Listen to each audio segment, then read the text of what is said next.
এই মুহূর্তে আপনাদের জানিয়ে রাখতে চাই, গ্রাম বাংলায় ছোট ছোট প্রতিভা লুকিয়ে আছে।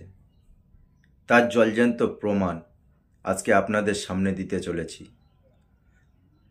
আজকের বাংলার বুকে সপ্তম শ্রেণীর ছাত্র আসিফ মোল্লা, সে নিজে একটি কবিতা বানিয়েছে। কবিতাটার নাম আজকের দুর্নীতি। এই দুর্নীতি নিয়ে কি বলছে সেই আসিফের মুখ দিয়ে আমরা সরাসরি শুনব। এবং আপনারা দেখুন, বাংলার বুকে যে প্রতিভা লুকিয়ে আছে, ছড়িয়ে ছিটিয়ে আছে, তা কজনই বা জানে। এখন যত গান সেগুলো ভাইরাল হচ্ছে, এখন যত খারাপ খারাপ জিনিসগুলো ভাইরাল হচ্ছে, কিন্তু একটা প্রতিভার মধ্যে একটা কবিতা, সেগুলো কিন্তু ভাইরাল হচ্ছে না। আজকের সেটি আপনাদের সামনে তুলে ধরব, আপনারা সেটি দেখতে থাকুন। মোহাম্মদ আসিফ মোল্লা, আমি সপ্তম শ্রেণীর ছাত্র। আমি এই কবিতাটির রচয়িতা। আমি এই কবিতাটি আপনাদের সামনে তুলে ধরলাম। আজকের দুর্নীতি। তুমি কে? কেন বা তুমি সকাল থেকে এখানে বসে আছো? তোমার কি বাড়িঘর কিছু নেই? আমি যখন অফিসে যাচ্ছি তখনও তুমি এখানে বসেছিলে, এখনো তুমি এখানে বসে আছো। আমি এখন অফিস থেকে ফিরছি, এখন রাত্রি 12টা বাজে। এই সময় কেউ ঘরের বাইরে থাকে, তাও আবার বিনা পোশাকে এত শীতে। আমি দিন দুঃখী, পথে পথে ঘুরে বেড়াই। আমার ঘর হলো সারা পৃথিবী, গোটা আসমান হলো আমার ঘরের ছাদ, গোটা জমিন হলো আমার ঘরের মেঝে। আমি এখানে ওখানে ডাস্টবিনে যা কিছু পাই তাই আমি খাই। আমার পোশাক, মাই স্কিন ইজ মাই শার্ট।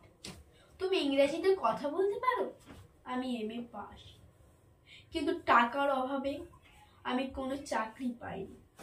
সরকাররা আমার কাছ থেকে 5 লক্ষ টাকা চেয়েছিল। আমার বাবা মা ছোটবেলায় মারা গিয়েছিল, সেখান থেকে আমার জীবনটা খুব কষ্টে কেটেছে। আমি যদি চাকরিটা পাই তাহলে বাকি জীবনটা যদি সুখে কাটে, এই ভেবে আমি চাকরির আশায় আমার ঘর বাড়ি সব বিক্রয় করে আমি 4.5 লক্ষ টাকা জোগাড় করেছি। আমি সেই টাকা নিয়ে তাদের কাছে গেলাম এবং তাদেরকে বললাম যে আমি 5 লক্ষ টাকা জোগাড় করতে পারিনি, আমি 4.5 লক্ষ টাকা জোগাড় করেছি, এটা দিলে হবে? তারা আমাকে বলল যে তোমার রেজাল্টটা খুব ভালো, সেজন্য আমরা 4.5 লাখ টাকা নিলাম না।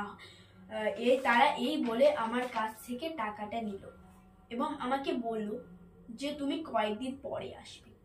আমি কয়েকদিন পরে গেলাম, তাদের কাছে গেলাম, তারা বলল যে আরো কয়েকদিন পরে এসো। এভাবে ঘোরাতে ঘোরাতে কয়েক মাস কেটে গেল। আমাকে এভাবে ঘোরাচ্ছে দেখে আমি চাকরির আশা ছেড়ে দিলাম। সেখান থেকে আমার এই অবস্থা। আহা, তুমি কাঁদছো কেন? আমি একটি বড় কোম্পানির মালিক। আমি অনেকদিন ধরে একটা ভালো ম্যানেজার খুঁজছিলাম।